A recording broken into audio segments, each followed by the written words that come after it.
Imagine a world teetering on the brink of chaos, where wars rage across continents and peace seems like an elusive dream. Yet behind the scenes, global leaders are strategizing to tip the scales toward justice. Buckle up as we dive into the latest from the European Union's Foreign Affairs Council, where High Representative Kaja Kallas lays out a whirlwind agenda that could redefine international relations. But here's where it gets controversial.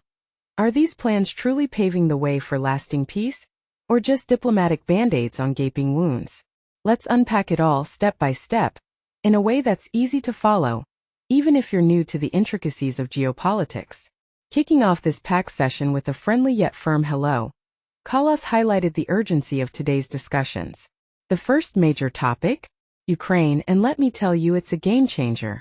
We're zeroing in on a solid strategy to tackle the shadow fleet, that network of ships shrouded in secrecy, which has been a major cash cow for Russia's war machine. By disrupting these illicit operations, we're aiming to starve the conflict of its financial lifeblood. Think of it like cutting off the fuel line to a runaway car. Without those revenues, the aggression could grind to a halt. Of course, we're not ignoring the breaking developments either. As Europeans, our heart has always been in fostering a durable, equitable peace. We eagerly embrace any genuine initiatives toward that goal. Yet, and this is the part most people miss, any roadmap to success must have buy-in from Ukraine and the EU itself. It's crystal clear. No shortcuts here.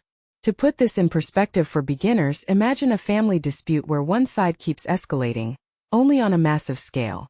In this conflict, there's unequivocally an aggressor and a victim. Russia hasn't shown a shred of willingness to negotiate compromises. If peace were truly their aim, why not accept an immediate, unconditional halt to the fighting?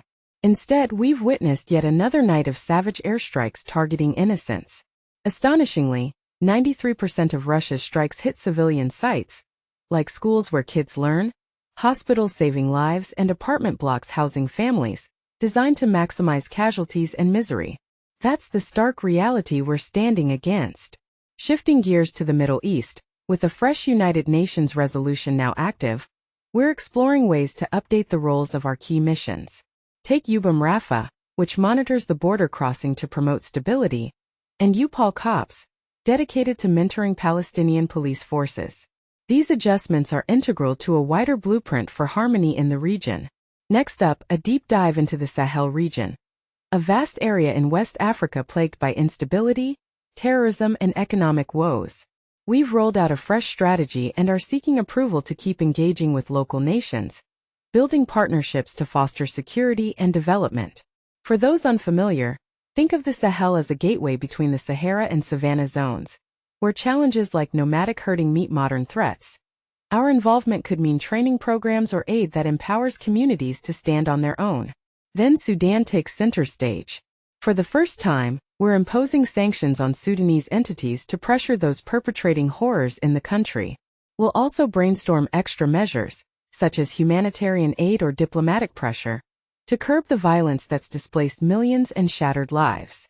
Lunch brings a meeting with ASEAN ministers, offering a chance to chat about shared global security threats, from cyber risks to climate-induced conflicts that affect us all. In the evening, it's the Indo-Pacific ministers, setting the stage for tomorrow's full ministerial gathering to address regional dynamics, trade, and stability in that crucial part of the world. Now on to the Q&A where things got spicy. When asked if European officials contributed to drafting deals between the US and Russia, Kallas replied bluntly, "Not that I'm aware of." On Palestinian police training, she clarified, "Our existing EUPOL COPS mission already supports the Palestinian Authority, and today's Palestinian donor group meeting is all about pushing for essential reforms. Specifically, the goal is to equip 3,000 officers to secure borders and maintain law and order, vital for a viable two-state solution. Picture this: two independent nations, Israel and Palestine, living side by side peacefully. Palestinians must lead their own processes, with us providing confidence-boosting support like training. But it demands more funding and personnel from EU member states to make it happen." A question on balancing aid with justice sparked debate. With a delicate ceasefire in place, we're prioritizing its preservation and building toward enduring peace via the UN resolutions framework. Yet, accountability for atrocities, think war crimes tribunals or investigations, remains key to true justice. And here's where it gets controversial. Some argue that focusing too heavily on immediate peace risks sidelining justice for victims, potentially allowing perpetrators to evade responsibility. Is this a pragmatic trade-off or a moral compromise?